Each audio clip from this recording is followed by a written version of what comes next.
നന്നായി പഴുത്ത ഒരു വരിക്കച്ചക്ക കിട്ടിയിട്ടുണ്ട്. അത് നമുക്ക് ഒന്ന് വഴറ്റി ഒരു ചക്ക വഴറ്റിയത് റെഡിയാക്കാം.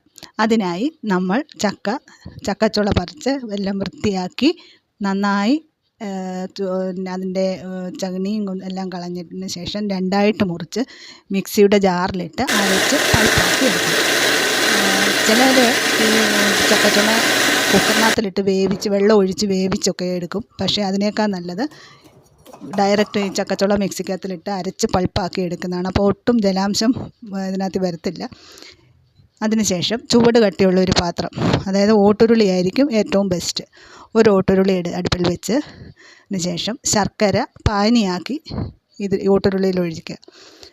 ഈ ശർക്കരപ്പാനി ഒന്ന് തിളച്ച് വരുന്ന സമയത്ത് നമ്മൾ തയ്യാറാക്കി വെച്ചിരുന്ന ഈ ചക്കപ്പൾപ്പ് ഇതിലേക്ക് ചേർക്കണം. ചേർത്ത് നന്നായിട്ട് ഇളക്കണം. കൈവിടാതെ ഇളക്കിക്കൊണ്ടിരിക്കണം. ഇളക്കിക്കൊണ്ടിരുന്നാലേ അത് ശരിയാവത്തുള്ളൂ. അത് കുറേ സമയം നമ്മൾ എടുത്ത് ഇളക്കുകയും വേണം. ഇങ്ങനെ ഇളക്കി ഒരു നല്ലവണ്ണം തിളച്ച് കുറുകാൻ തുടങ്ങുന്ന പരുവം വരുമ്പോൾ ഇടയ്ക്കിടയ്ക്ക് നമുക്ക് ഓരോ സ്പൂൺ നെയ്യും ഇതിനകത്തിൽ ചേർത്ത് കൊടുക്കണം.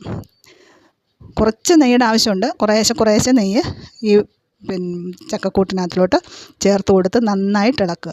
നന്നായിട്ട് തിളച്ച് കഴിയുമ്പോൾ ഉണ്ടല്ലോ, ഈ ഇതിനകത്തിൽ നിന്നും ഈ ചെറിയ ബബിൾസ് വരാൻ തുടങ്ങും. അത് തെറിച്ച് നമ്മുടെ കൈകളിൽ വീഴും. അതിന് കൈ പൊള്ളാതിരിക്കാൻ ഞാനൊരു സൂത്രം ചെയ്തു. ചട്ടുകം ഒരു കമ്പിൽ കെട്ടി അത് അങ്ങനെ വെച്ചിട്ടാണ് ഇളക്കുന്നത്. അതിനുശേഷം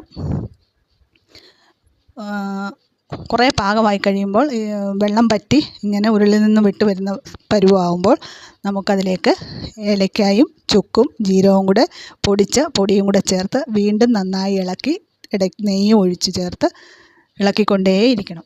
കുറേ സമയം ഇളക്കിയെങ്കിലേ ഇത് പാകപ്പെടുത്തിയെടുക്കാനൊക്കൂ. ഇതിനായിട്ട് ആരും അങ്ങനെ മെനക്കെടാറില്ല. കാരണം ഒരുപാട് സമയം വേണം. കുറേ ഇളക്കി കൈ നമുക്ക് വേദന എടുക്കും. അതേപോലെ അത് ഇളക്കി കൊടുത്തെങ്കിലേ പറ്റും. ചെറിയ തീയിലുമാണ്. വലിയ തീ ഇട്ടാൽ അത് അടിക്ക് പിടിക്കും, കരിഞ്ഞു പോവുകയൊക്കെ ചെയ്യും. അതിനുശേഷം ഉരുളിയിൽ നിന്നും വിട്ട് വരുന്ന പാകത്തിന് നമുക്ക് തീ അണച്ചിട്ട് വാങ്ങി വെച്ച് തണുത്തതിന് ശേഷം കുപ്പിയിലാക്കി സൂക്ഷിക്കാം. അങ്ങനെ നമ്മുടെ ചക്ക വരട്ടിയത് ഇതാ കുപ്പിയിലാക്കി. എങ്ങനെയുണ്ട് ടേസ്റ്റ് എന്ന് നോക്കാം.